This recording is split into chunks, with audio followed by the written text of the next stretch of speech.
Boa noite a todos. Feliz ano novo, né? Que sejamos abençoados nesse ano novo aí, com muita força, com muita fé, para enfrentar tudo aquilo que vier pela frente, né? E disse Jesus que onde houvesse 2 ou mais pessoas reunidas em seu nome, ali Ele se faria presente. Então, com certeza, o Mestre está entre nós nesta noite. E a Ele é quem rogo as suas bênçãos de iluminação, para que eu consiga transmitir uma mensagem para vocês, né, para nós todos, porque, na verdade, não é palestra, é um bate-papo, uma troca de ideias, né, para que nós consigamos refletir juntos a respeito de temas importantes que podem nos auxiliar na vida. Porque essa é a mensagem que a doutrina espírita traz para nós. A mensagem da doutrina espírita é uma mensagem extremamente pragmática, né? Ela propõe ações para a transformação das nossas vidas de maneira efetiva.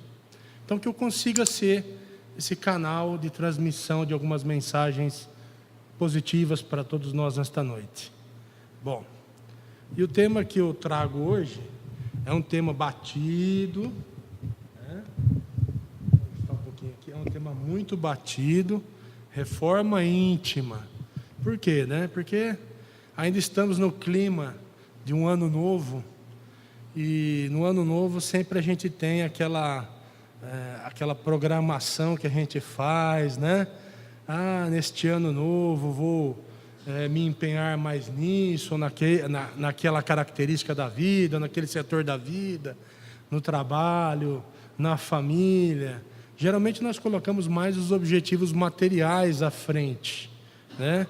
E deixamos de lado aqueles trabalhos espirituais que precisamos fazer sobre nós mesmos.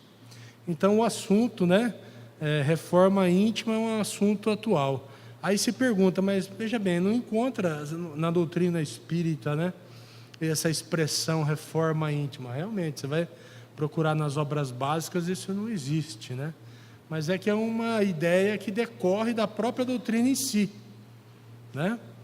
E até para que a gente possa começar, né, vamos lembrar do próprio Cristo, quando se encontra com o homem rico lá no Evangelho de Marcos.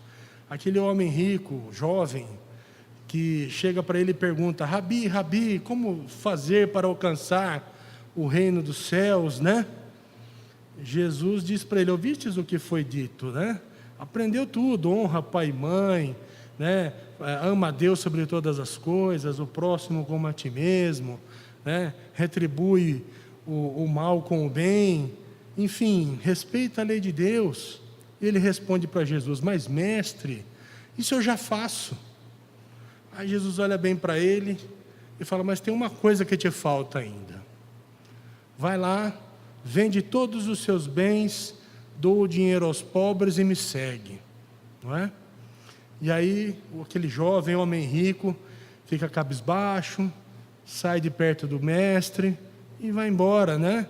Porque ele não tinha tanto desprendimento a esse ponto de se desfazer dos seus bens materiais para que pudesse alcançar o reino de Deus. A gente, escutando essa parábola, lendo ela no Evangelho, a gente tende a pensar que Jesus está pedindo para que a gente viva na miséria, para que a gente viva na pobreza para poder alcançar o reino de Deus, quando na verdade não é isso. Para esse nosso irmão, Jesus sabia que faltava o desprendimento das coisas materiais. Faltava o entendimento de que as coisas materiais são apenas ferramentas para o nosso progresso moral e espiritual. Elas são um meio, um caminho, não um fim em si mesmo. Então aquele nosso irmão tinha tudo, mas ainda estava muito apegado, demasiadamente apegado às coisas da matéria. E aquilo seria para ele uma pedra de tropeço, um obstáculo para que ele pudesse alcançar o reino de Deus. E quantos de nós não vivemos assim?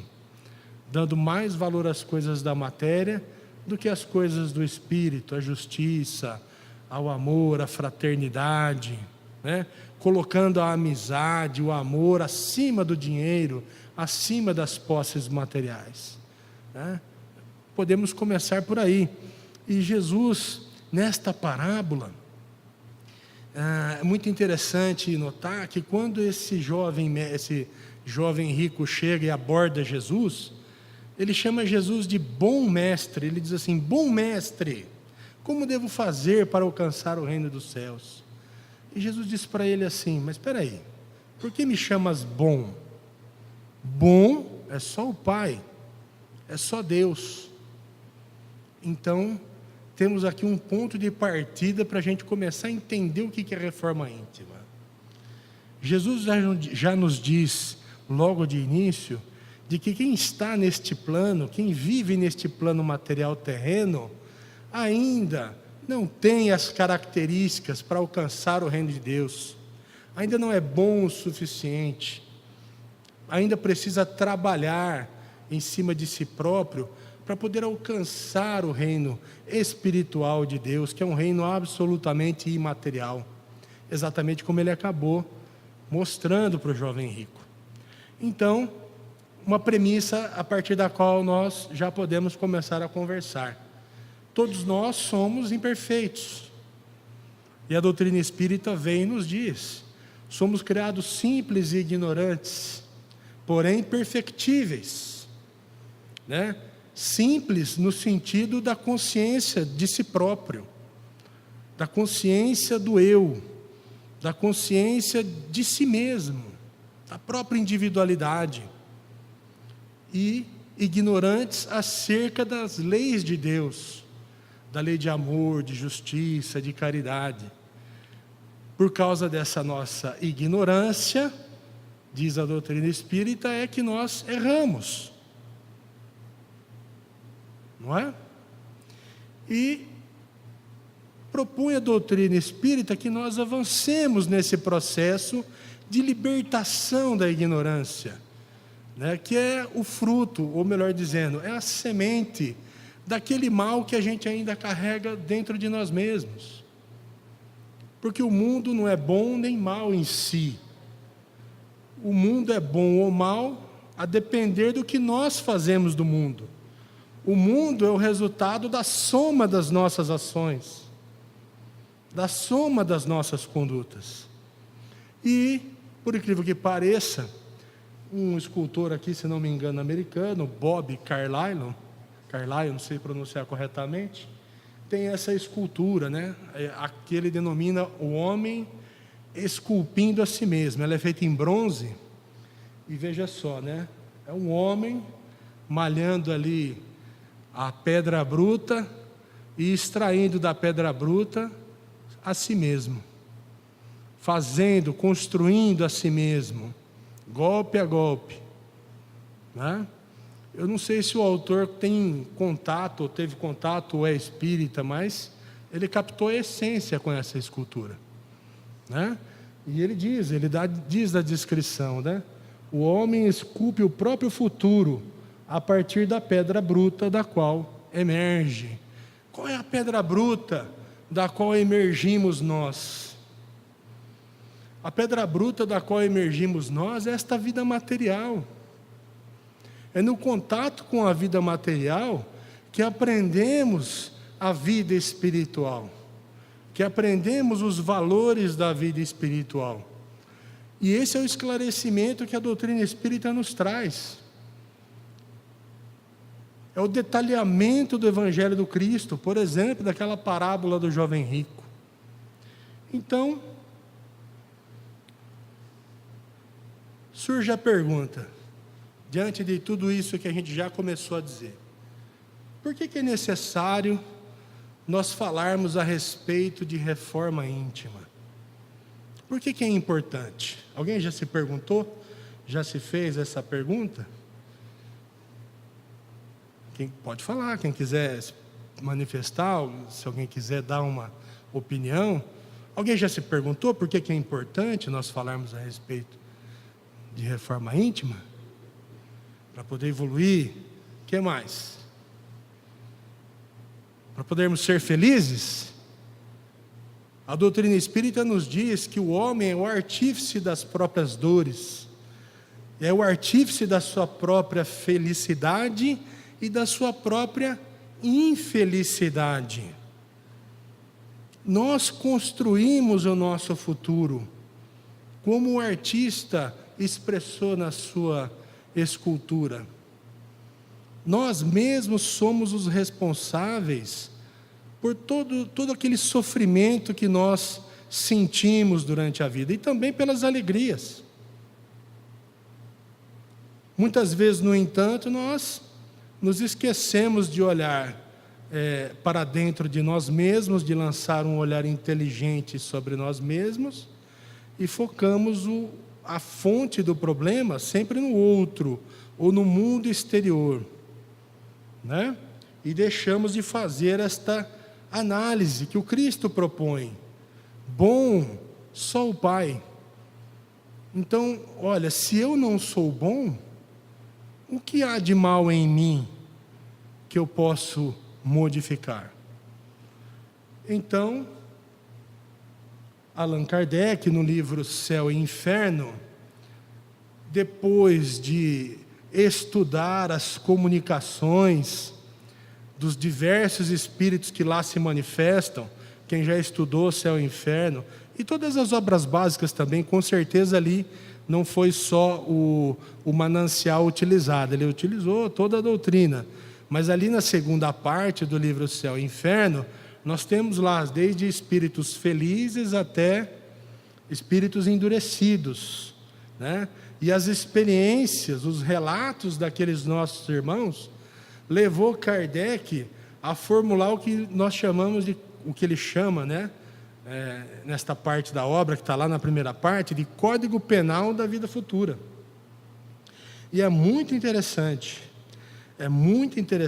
recomendo o estudo para quem não estudou ainda, para quem não ler, muito provavelmente, acho que a grande maioria deve ter lido, mas estudar aqueles itens, aqueles artigos, é um manancial precioso para esta proposta, para essa ideia de nos reformarmos intimamente.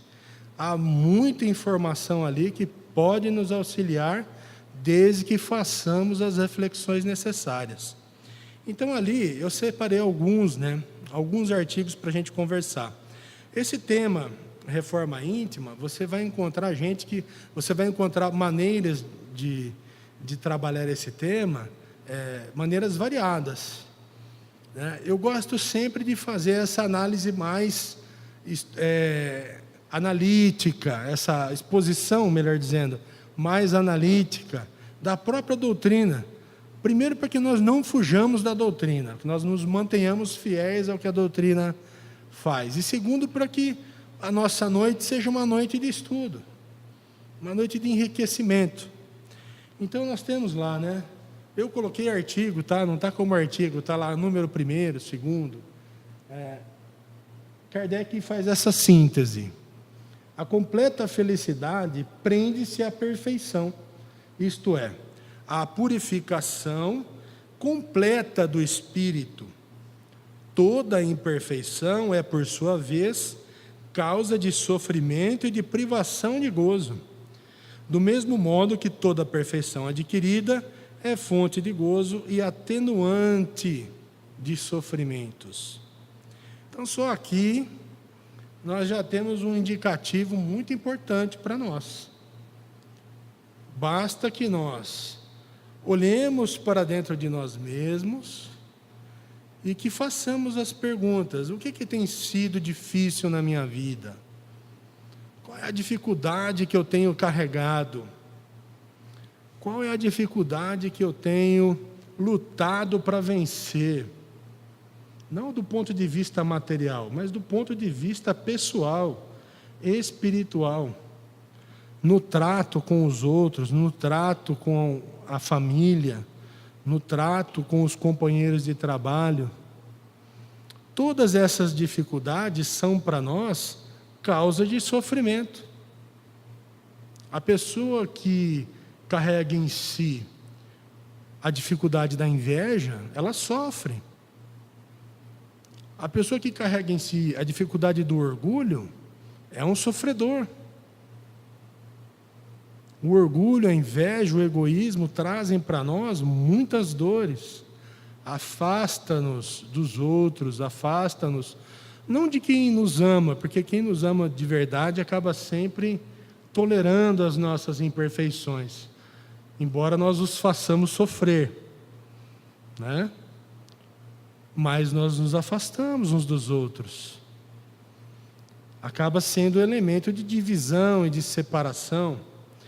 Então, esta busca pela felicidade completa passa por esta pesquisa interna.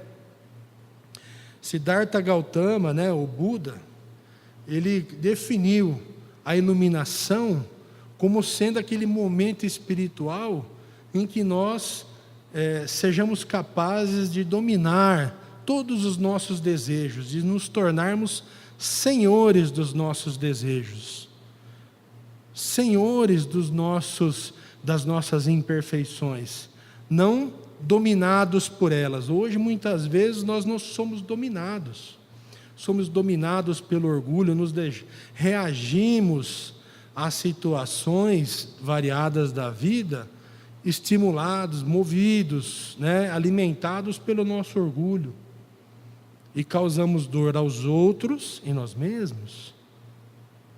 Então, só este artigo já nos traz um indicativo do que é esta ideia da reforma íntima, né? A completa felicidade. A gente não quer tanto alcançar a felicidade. A felicidade é a ausência de sofrimento, né? É a liberdade total em relação a si próprio. Quando a gente domina os nossos instintos, domina os nossos desejos, né? As nossas imperfeições. E aí no artigo 3º lá do Código Penal da Vida Futura, nós temos ali, não há uma única imperfeição da alma que não importe funestas e inevitáveis consequências. Como não há uma só... Agora tem o lado bom também, né? Como também não há uma só boa qualidade que não seja fonte de ventura. A soma das penas é, assim, proporcional à soma das imperfeições, como a dos gozos é proporcionada à soma das boas qualidades. Vejam só, Kardec tem uma mente racional, né? Ele era matemático também, entre outras coisas. Então ele chega a fazer um cálculo, né? E na sequência desse artigo 3º, ele fala assim: alguém que tem 10 imperfeições, né? Mas que trabalha para se livrar de pelo menos 5, vai ser menos infeliz, e à medida que vai avançando, vai se libertando e vai sendo cada vez mais feliz. Agora, como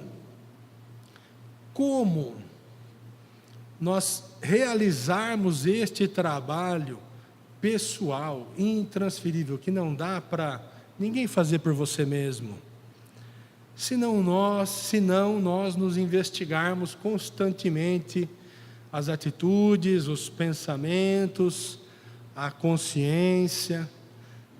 Se nós não nos investigarmos, a que nós temos cedido, a que estímulos nós temos cedido nos nossos dia a dia, né? Só uma investigação profunda é que vai fazer com que nós nos encontremos com a raiz daquele mal que ainda nós carregamos dentro de nós.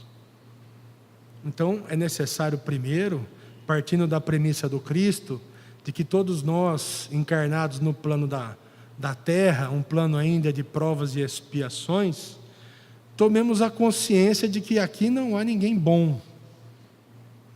Bom do ponto de vista da perspectiva do reino de Deus. Né? Também não somos totalmente maus, senão não estaríamos aqui também, né? E a maldade e a bondade está atrelada à ignorância que nós ainda carregamos em relação às leis de Deus, em relação às leis que regem o universo.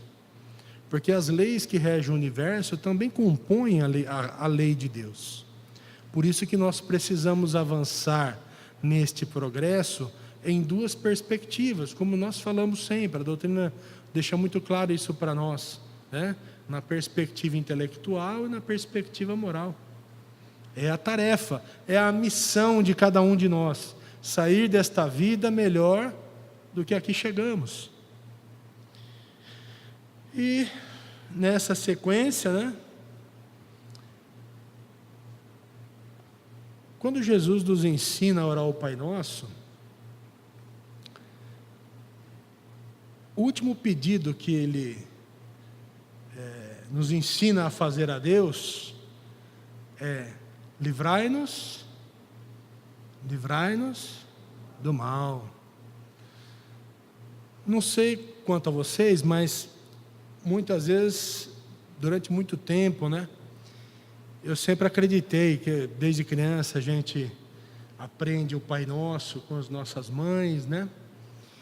E a gente entende que a gente está pedindo para que Deus, ou os anjos, ou os santos, né? Meio que vão na nossa frente, que eles sigam na nossa frente, afastando de nós todos os riscos da vida, todos os obstáculos que ela apresenta. Muitas vezes nós pensamos que este pedido que nós fazemos na última oração da oração Pai Nosso é nesse sentido, né? A gente pede proteção a Deus, realmente. Não, olha, vai na minha frente, aí tem até oração, né? Maria passa na frente, como se fosse um pedido para que nós fôssemos libertos de todos os problemas que esta vida apresenta. Mas, na verdade, se a gente fizer uma investigação profunda a respeito dessa ideia que Jesus nos apresenta no Pai Nosso, ela nos traz, na verdade, um pedido para que nós aprendamos a nos livrar do mal que nós carregamos dentro de nós mesmos.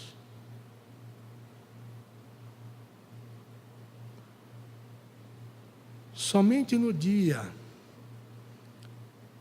em que a grande maioria da população terrena compreender que o mal que habita no mundo é o mal que habita o coração do homem, é que nós estaremos definitivamente nos colocando no caminho da transformação deste planeta num lugar melhor. Não que nós não estejamos ainda, a doutrina diz, estamos já no processo de transição planetária, esse processo é um processo longo, né? Mas, e a gente tem visto, né, muitas ocorrências no plano material, atentados, crimes bárbaros. O que a espiritualidade informa a respeito, né? Fontes respeitadas, como Divaldo, por exemplo, né? Dizem que são realmente aquelas últimas oportunidades que têm sido dadas, né? Há irmãos que desencarnaram lá pela Idade Média, entre outras datas históricas que ele relata, no sentido de tomar consciência desta realidade. Mas nós não sabemos se nós também não somos desta estirpe de espíritos, né?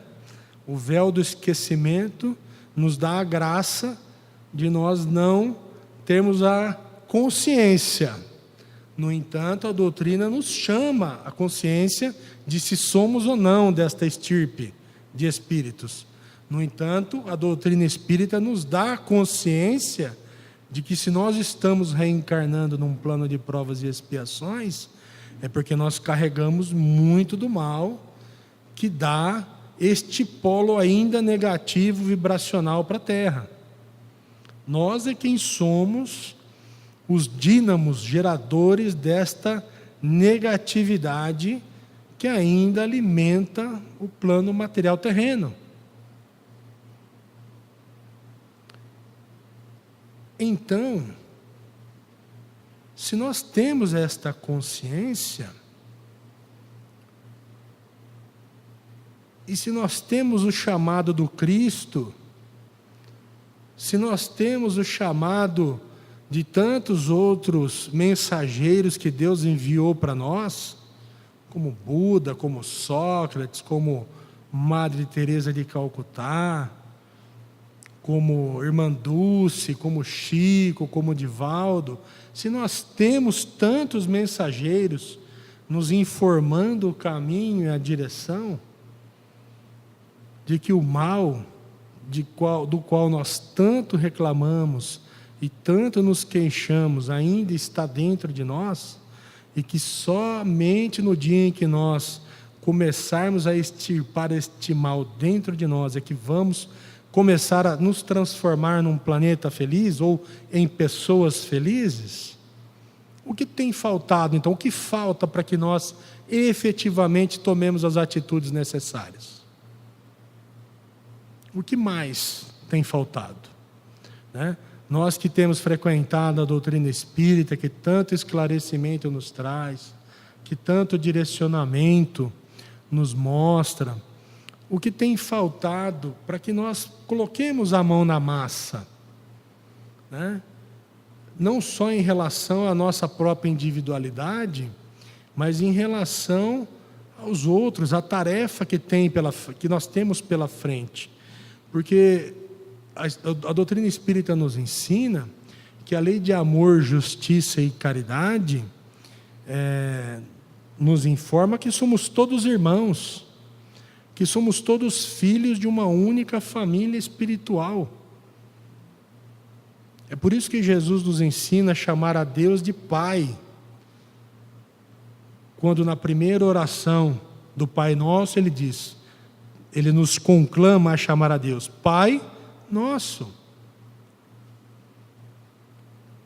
Então, livrai-nos do mal, é para que nós nos conscientizemos de que o mal não está do lado de fora, mas sim que o mal está dentro de nós, e que o mal é representado pela nossa ignorância, e pela nossa, muitas vezes, preguiça de ir buscar entendimento, ou preguiça de, tendo buscado entendimento, colocar o entendimento em prática, de lutar contra estas raízes negativas que estão semeadas profundamente no íntimo de cada um de nós. Então, lá no artigo 4º do Código Penal da Vida Futura, Kardec sintetiza uma outra ideia muito importante. Em virtude da lei do progresso, que dá a toda a alma... Opa, não está lá ainda. Agora sim. Em virtude da lei do progresso, que dá a toda a alma a possibilidade de adquirir o bem que lhe falta, como despojar-se do que tem de mal, conforme esforço e vontade próprios, temos que o futuro é aberto a todas as criaturas.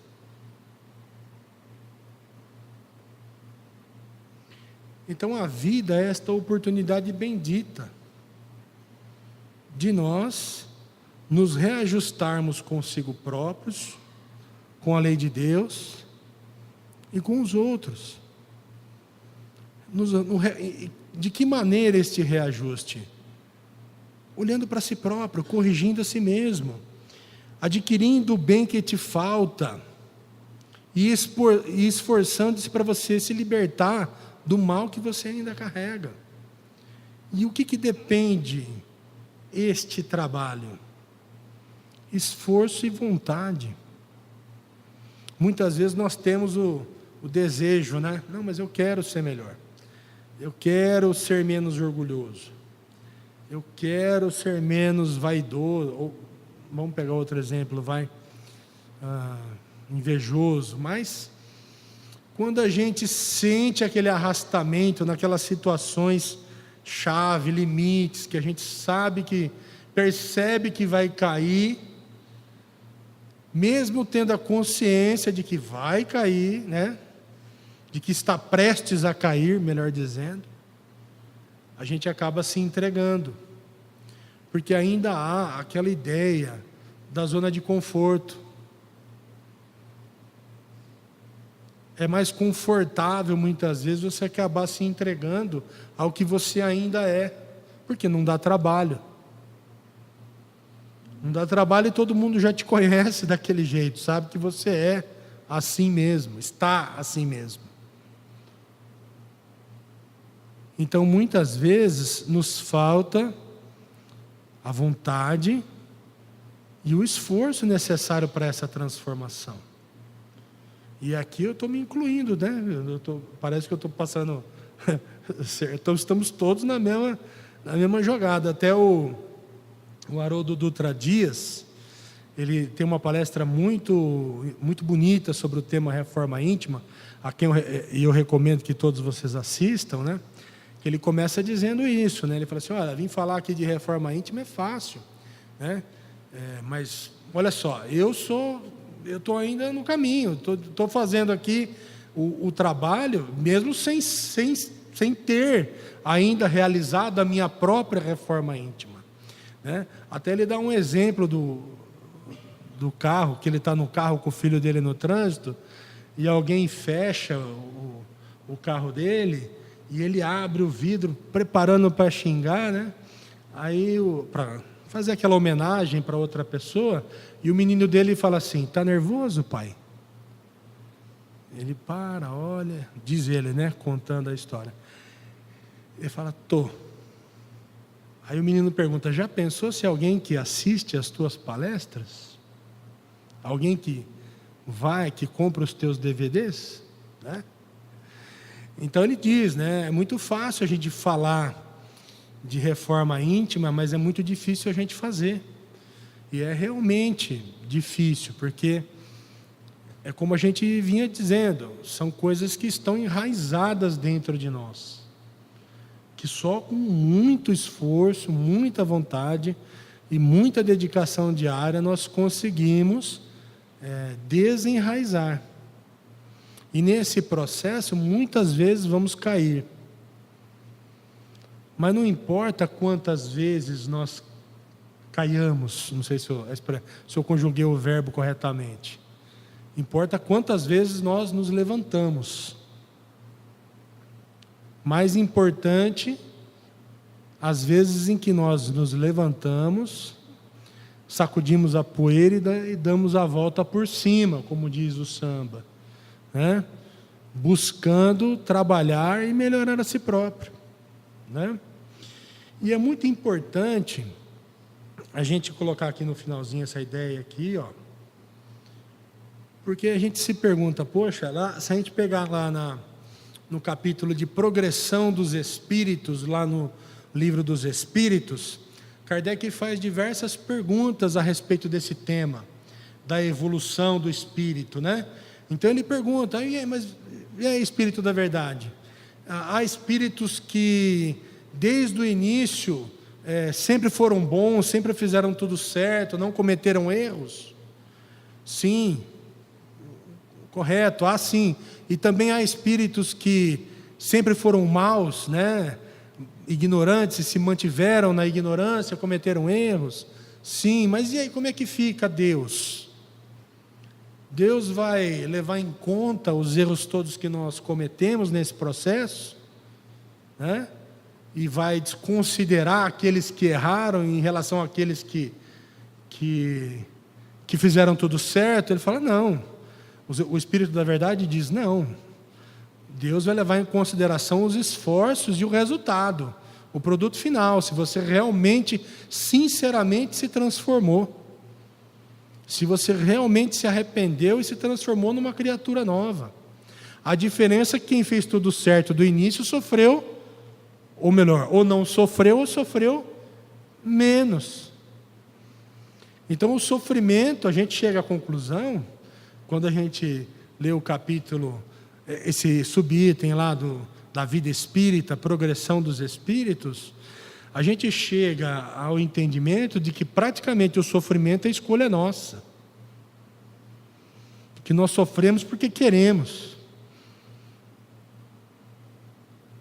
Se você fecha o entendimento a respeito de todas as questões, veremos lá que muitas vezes sofremos porque queremos. Trabalhamos pelo nosso próprio sofrimento, quando deveria ser o oposto. Deveríamos trabalhar em prol da nossa felicidade. O problema é que nós colocamos a nossa felicidade em coisas que não nos trarão a verdadeira felicidade. No máximo trarão para nós algumas alegrias momentâneas. Depositamos todas as nossas fichas em cestos, que são cestos materiais, que com a morte do corpo físico viram pó. E os outros cestos que nos trariam a verdadeira felicidade estão lá, praticamente vazios. Uma ou outra moedinha, né? Então Kardec coloca ali, Deus não repudia nenhum de seus filhos, antes recebe-os em seu seio à medida que atingem a perfeição, deixando a cada qual o mérito das suas obras. Então, é um trabalho pessoal, intransferível, e do qual nós mesmos e as pessoas que convivem conosco, né, colherão os frutos. Nós nos libertaremos do mal, né, das infelicidades, das doenças, e as pessoas de conviver com uma pessoa ainda tão imperfeita como ainda nós somos, né? E esse tema é interessante, né? Jesus nos ensina: não julgueis para não serdes julgados, né? Muitas vezes, por falta de entendimento da doutrina espírita, ou por falta de aprofundamento na própria doutrina, nós olhamos pessoas que estão passando por situações difíceis, situações complexas, de muito sofrimento, de muita privação, e tendemos a dizer assim: isso é lei de causa e efeito, né? Está passando por isso porque fez por merecer. Correto? E quando não há alguns que se aventuram em dizer o porquê que a pessoa está passando daquilo. Ele faz uma análise do ponto de vista da doutrina espírita. Não, se está acontecendo isso, foi porque na outra vida ele fez aquilo. Quando na verdade nós temos o véu do esquecimento, que é para que nós não nos lembremos de reencarnações anteriores, e a determinação do Cristo de que para nós não julgarmos, para que nós mesmos não sejamos julgados. E hoje, com as redes sociais, esse caráter judicial, vamos dizer assim, dos outros, das pessoas em geral, está mais aflorado. As pessoas têm se dedicado bastante em fazer julgamentos alheios, né? De forma pública, inclusive, muitas vezes sem conhecer o passado da pessoa, sem saber a história, as dores, né? As dificuldades de que a pessoa viveu, né? E ali a gente tira aquela tarefinha de juiz da vida alheia, quando nós não somos juízes nem de nossas próprias vidas, que é o que a doutrina pede para que nós sejamos, juízes de si próprio, não juízes dos outros, né? E no Código Penal da Vida Futura, Kardec nos diz lá no artigo 11, né, no item 11, a expiação varia segundo a natureza e a gravidade da falta, podendo, portanto, a mesma falta determinar expiações diversas, conforme as circunstâncias, atenuantes ou agravantes em que for cometida. Então Deus, Ele é justo acima de tudo, mas Ele também é misericordioso, é amoroso, e leva em consideração tudo o que nós fazemos, não só os nossos aspectos negativos ainda, mas também as nossas conquistas espirituais, que muitas vezes ainda são pequenininhas, mas que são muito valorizadas por Deus, atenuando as consequências dos males que nós causamos. Então, quando muitas vezes nós nos vemos sofrendo determinadas situações, que nós acreditamos serem injustas, temos que lembrar que Deus é misericordioso, que Deus é acima de tudo justo, e que não faz com que nenhuma pessoa passe por aquilo que ela não precisa passar. E a reforma íntima nesse contexto abre uma perspectiva nova. Porque se eu tenho consciência disso, e se eu olho para mim mesmo e vejo as dificuldades que eu tenho enfrentado, a própria doutrina diz, conforme as dificuldades que você tem, as vicissitudes que você tem vivido e enfrentado, a natureza dessas vicissitudes vão levar à natureza das faltas cometidas. São sempre de naturezas semelhantes. Então é um outro elemento para a investigação pessoal, que nos dá um norte para a correção dos nossos rumos, da nossa rota e da nossa própria escultura, né? Pegando o exemplo da escultura do nosso início. Então aqui, no item 12, ele faz um resumo. Não há regra absoluta nem uniforme quanto à natureza e duração do castigo. A única lei geral é que toda falta terá uma punição, e que terá recompensa todo ato meritório, segundo o seu valor.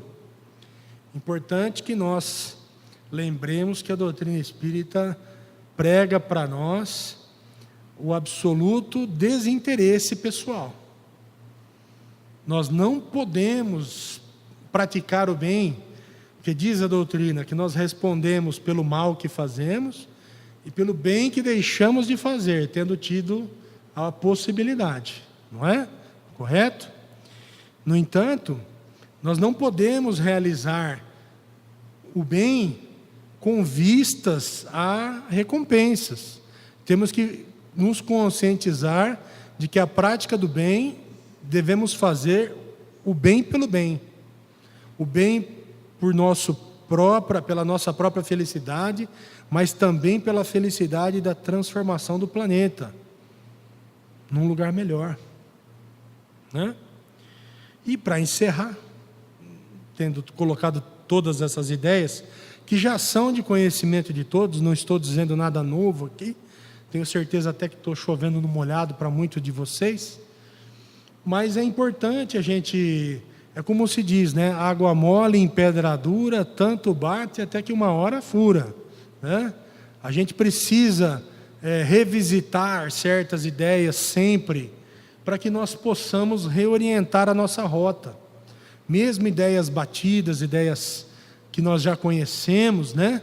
Elas são importantes para que nós, ouvidas de perspectivas diferentes, muitas vezes vocês já devem ter ouvido essas mesmas maneiras de dizer aqui, em outra perspectiva, né? E é importante a gente olhar a realidade de diversos pontos de vista, porque aí nós construímos uma visão mais integral